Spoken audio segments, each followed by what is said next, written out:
Tentunya setiap wanita berharap untuk mendapatkan keberhasilan dalam kehidupan rumah tangganya. Berharap untuk bisa meraih kebahagiaan dalam kehidupan rumah tangganya. Namun ingatlah bahwasanya tidak mungkin kebahagiaan bisa diraih oleh seorang wanita dalam kehidupan rumah tangganya kecuali jika kebahagiaan tersebut adalah mencari keridhaan Allah Subhanahu wa taala. Percuma memiliki dunia yang banyak, percuma memiliki suami yang tampan, percuma memiliki mobil yang banyak, akan tapi ternyata anti tidak ingin meraih keridhaan Allah Subhanahu wa taala.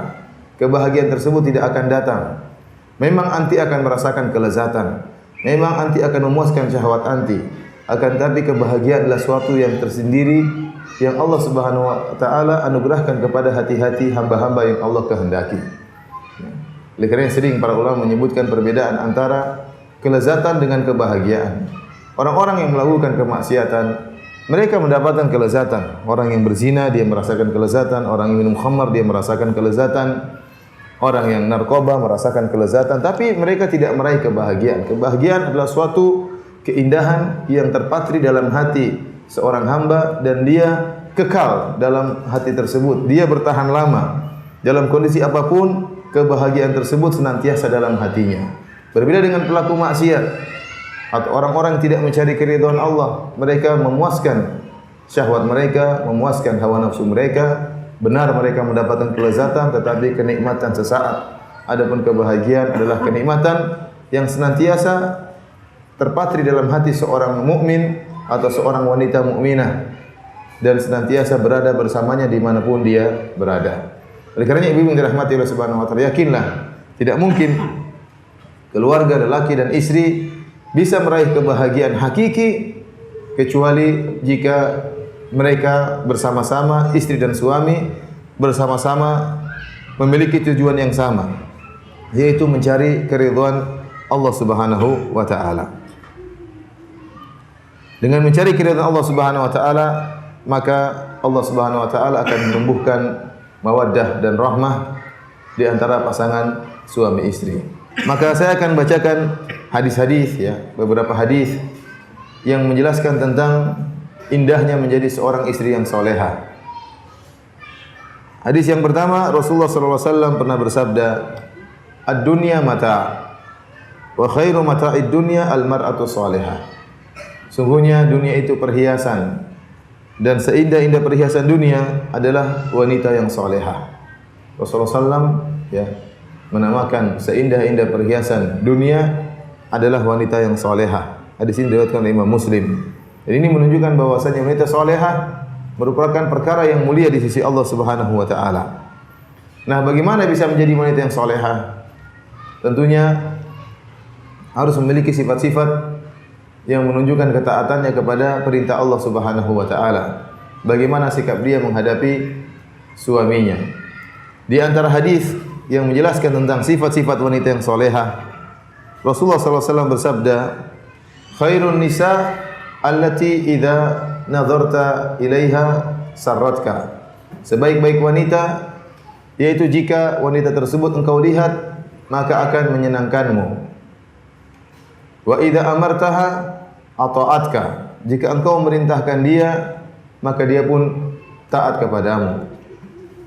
Wa idza ghibta anha, jika engkau tidak berada di sisinya, hafizatka fi nafsiha wa fi maliha. Jika engkau sedang tidak ada, maka dia akan menjaga dirinya dan akan menjaga hartanya atau menjaga hartamu. Ini di antara sifat-sifat yang Rasulullah SAW sebutkan tentang wanita yang salehah. Kalau kita perhatikan sifat-sifat ini, dia berkaitan dengan muamalah dengan suami. Wanita yang salehah, dia harus bermuamalah baik terhadap Allah dan bermuamalah baik dengan suaminya. Karenanya tidak mungkin dikatakan istri yang salehah kecuali dia menggabungkan dua perkara ini. Dia taat ibadah kepada Allah Subhanahu wa taala dan di antara bentuk ketaatan dia kepada Allah dia adalah taat kepada suaminya, membahagiakan suaminya. Dalam hadis yang lain Rasulullah SAW menggabungkan di antara kedua perkara ini.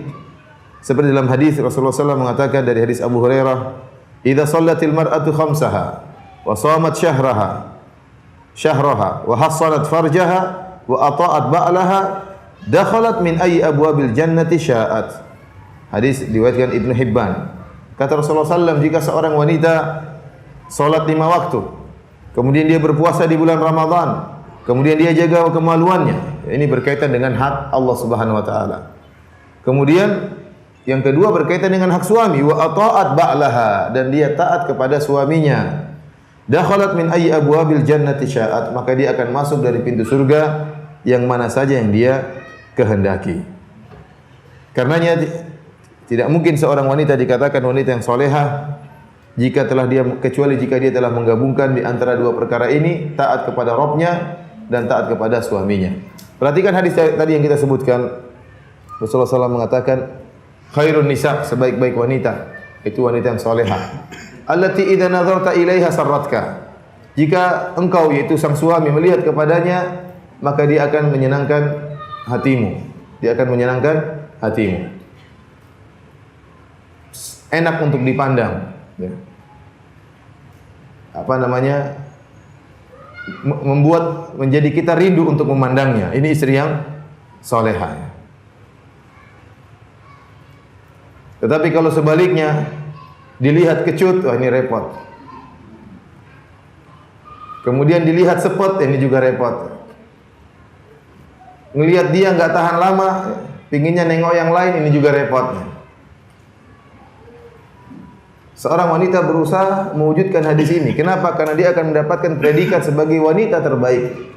Yang bilang demikian Nabi SAW. Khairun nisa, wanita terbaik. Allati idza nadarta ilaiha sarratka. Kalau engkau melihatnya, maka akan menyenangkan engkau.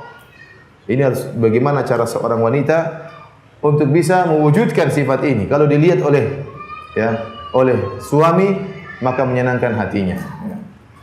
Saya katakan para ibu-ibu, kita berbicara tentang nasihat kepada wanita, meskipun bapak-bapak di sini juga hadir, ya. Bapak-bapak nanti pembahasannya lain. Nasihat kepada serangan terhadap bapak-bapak ini lain lagi. Sekarang nasihat tertuju kepada ibu-ibu. Satu saja di sini, dia tadi kalau mau jadi wanita yang terbaik, tadi Rasulullah SAW sebutkan 3 sifatnya. Kalau dilihat menyenangkan, kalau disuruh nurut. Yang ketiga, menjaga diri, menjaga harta suami tatkala suami tidak ada.